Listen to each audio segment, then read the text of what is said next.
from your description, it seems to me that there are two very interesting groups of people that I'd like to ask you to tell us a little bit more about them.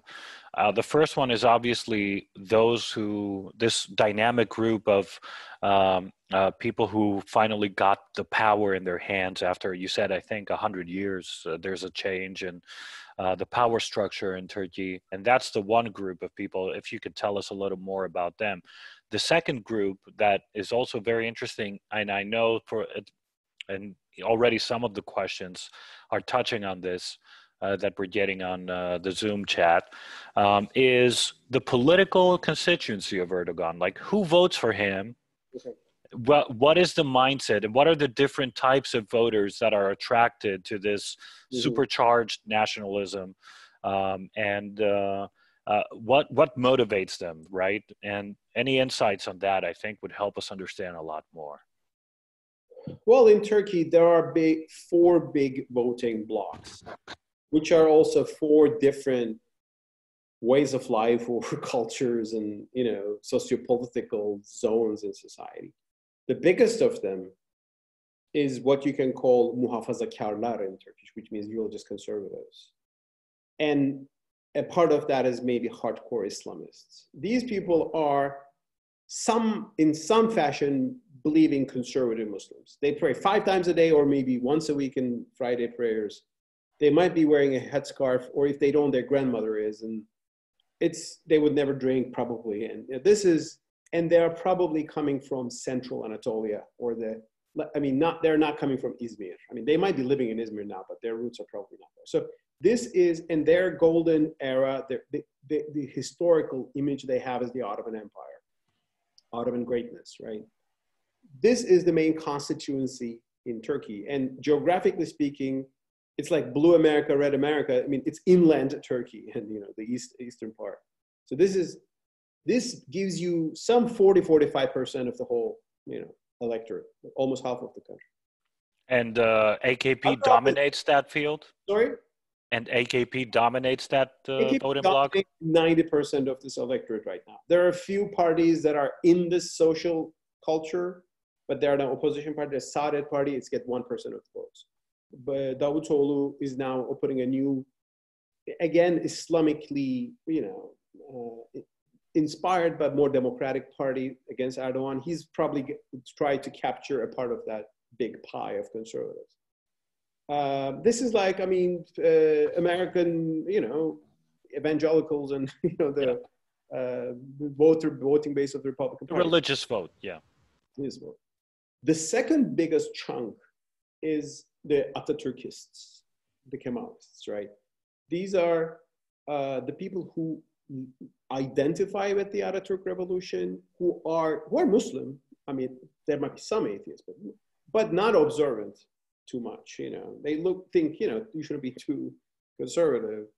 Their lifestyle probably includes some drinking and more Western lifestyle, which doesn't make themselves liberal necessarily on nationalistic issues. But this is the major, and they're represented by the CHP, the main opposition party, Atatürk's party, right? They have some 30% of the vote. It never goes to 35. It never went down to something like 20. It's just, and that is the Atatürkist party. And I was a critic of this party when they had power, but now you would prefer them to Erdogan in many issues because they are in the opposition, they're saying a lot of things that are true. But whether they are really fully liberals, I don't think so. But there are some social democratic elements which are, maybe more liberal in that party. But they are now having a new moment because for a century, they relied on the military and the judiciary as the bastion of their ideology. They lost the state to Erdogan now, and they are just still adjusting to it. The third faction is Turkish nationalists, which is close to the religious conservatives. I mean, just a bit more ethnic Turkish nationalism.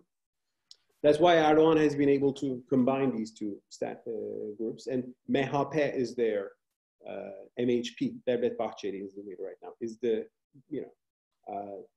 historical party of that. And the fourth constituency is the Kurdish one.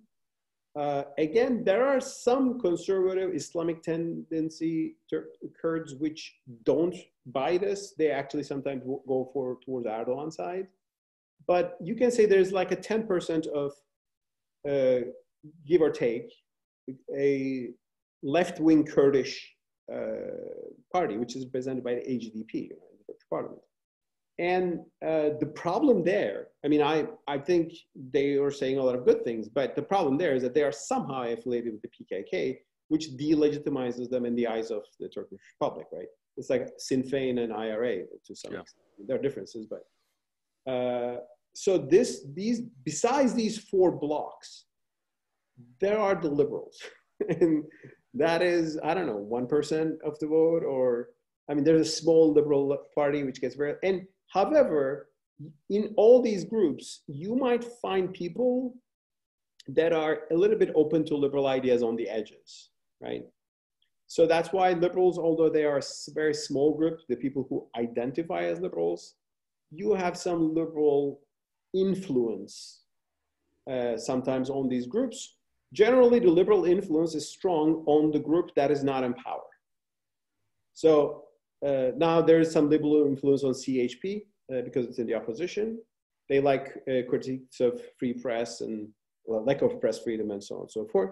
I mean, if they were in power, things would be a little probably different. And so, because liberals are the people who really on principle defend liberal democracy, free speech, rule of law, and so on and so forth. The other groups, it depends on whether they feel they're in power or they are in the opposition. Yeah, liberals are pretty good at coming up with arguments that others can co-opt. Exactly. And they co-opt it when they are worried about power.